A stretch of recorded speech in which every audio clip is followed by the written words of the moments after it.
So today I am trying to fly, obviously not in real life, but just to try how would it feel like to fly a little airplane like this. Quite a lot of buttons here, lot of things to look at, like I heard this one is for the altitude.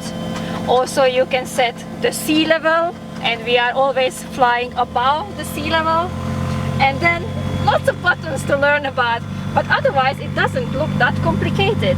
So I was thinking maybe one day, if I'm gonna have the money for it, I'm gonna do this course and try to fly, because why not? Everybody can do it, and it looks like not that complicated, and I guess just with determination and learning you can learn any skills in life, like flying, so why not?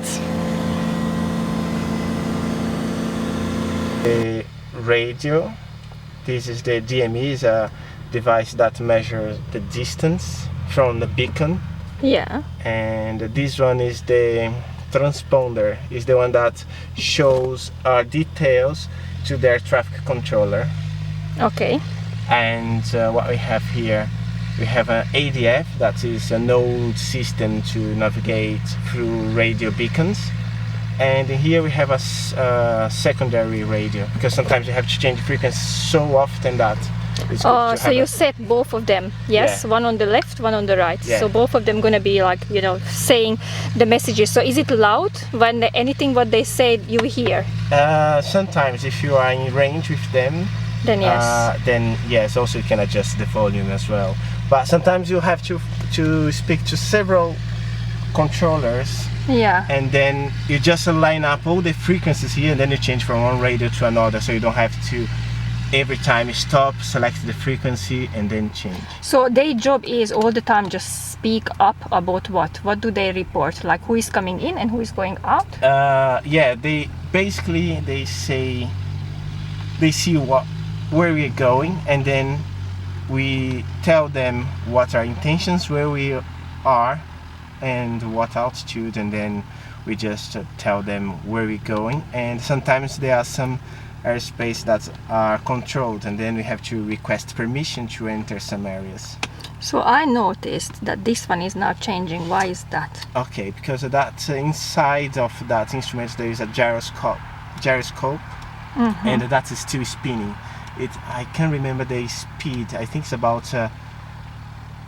10,000 RPM or 20,000 RPM, so still running slowly. Interesting. Despite of that it is at standstill, right? So it's not moving, the actual airplane. No, the airplane is not moving. It's just the rotation of the gyroscope is decreasing, so it loses rigidity in space. So that's why it's moved. And then the coordinates here, and then on the top. Oh, that is just it's just a compass card. This serves us to find the difference through some bearings. Over the time, the location and also the magnetic field of this aircraft change the direction of the compass. So for instance, if I want to head towards 120 degrees, yeah, as it says here, I have to point to 123, because the magnetic field of the airplane gives a wrong indication. So you have to adjust. Oh wow! Okay. But it's just 3 degrees. It's nothing. Is it okay? So is it like your calculation? Sometimes it varies. It is more sometimes than 3 degrees. Is it depending on the weather, or? No, it depends on the magnetic field of the airplane. So for instance, this compass is very sensitive. So if I put my phone nearby, it's probably going to start, you see, moving. It's moving because of the magnetic field my phone radiating. is changing. So the airplane has one magnetic field. So let me see. If I start turning things on here, it's going to start moving. You see? Let me put the other one here. It's moving very slow. And I turn it off now. Didn't change much, but in some aircraft, when we start to use all the electricals, it creates a magnetic field which will affect in the compass. Wow. So Otherwise it's- that's why when you have everything turned on, Yeah. you just make sure like if your direction is correct and it matches the compass. In reality, you don't really bother about that because it's just a minimal, 2-3 Yeah, it's degrees. not It doesn't much. affect because these airplanes are not flying a long range. And then how is it like, okay, so the instructor can do everything, yeah? So there's one person who is flying on the left, I guess your instructor is on the right, and then anything can happen, they can interact. It's like the driving. Look, everything The same. the same. So does it happen to you that sometimes they have to step in? They have to step in, yes. Yeah. It happens because you are learning a new lesson, and if you don't get it right, he's going to correct before it goes, But it's more good because it's a learning curve, right? Yeah. So that's fine. So the pedal is also the pedal same. is to move the rudder of the airplane, the tail, Yeah. which is used to change direction on the ground. If you want to turn left or right, you have to push the pedal to the left if you want to turn left, and to the right if you want to turn right on the ground.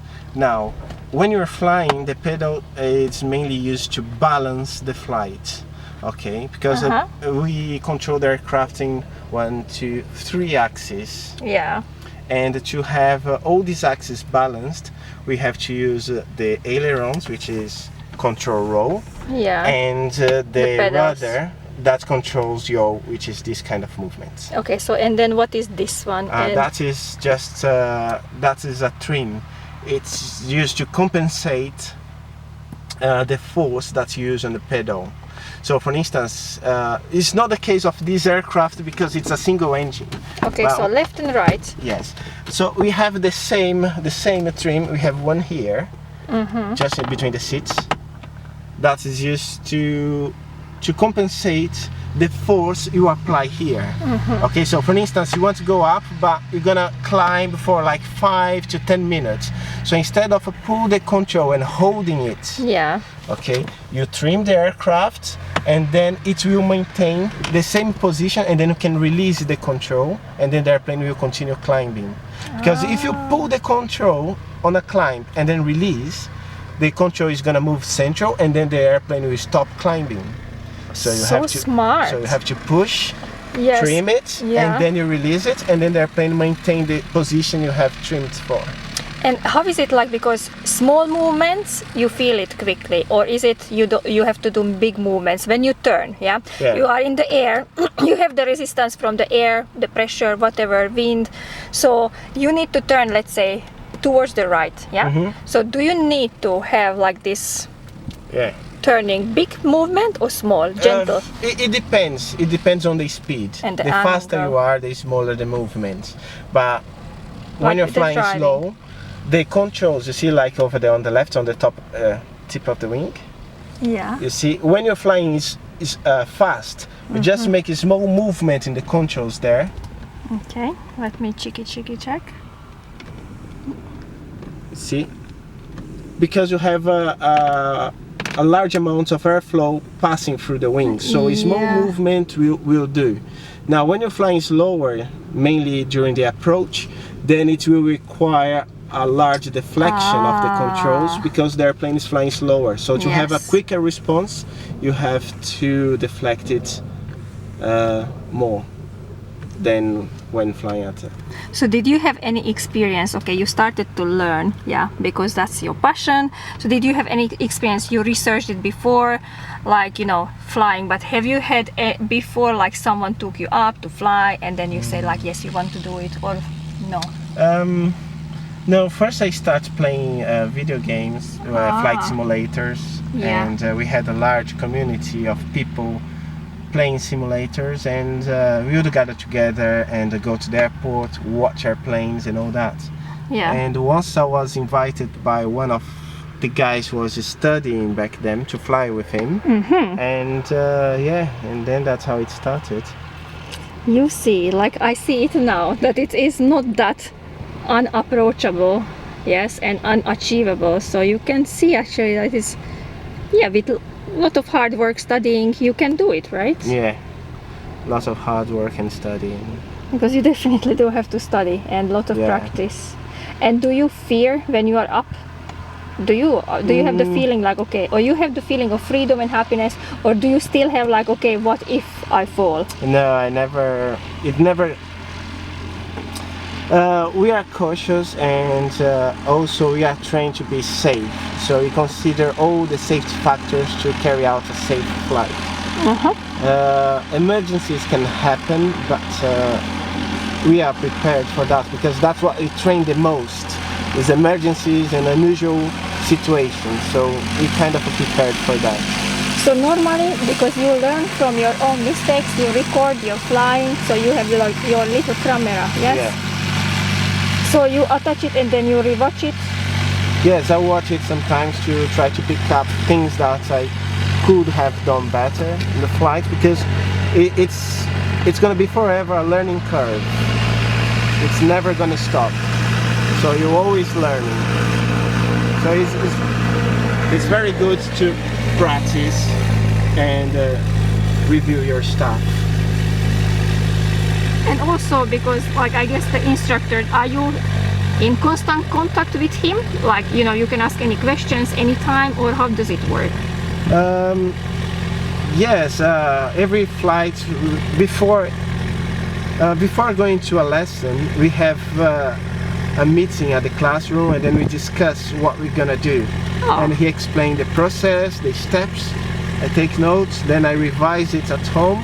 Yeah. And then on the day of the flight, he will expect me to Perform. And after the flight, we have a debrief, and then we discuss what I did, what we could have done better, and yeah, that's.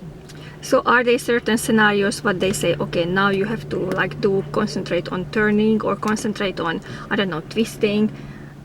What is like the case scenario which you need to practice, just as an example?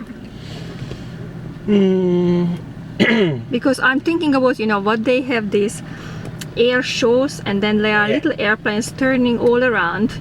So they are having the skills. They have to basically, first of all, if there are more of them doing some kind of like acrobatic movement in the air, yes, all of them, they turn similar ways in the air, so you have to learn and practice, I guess, right?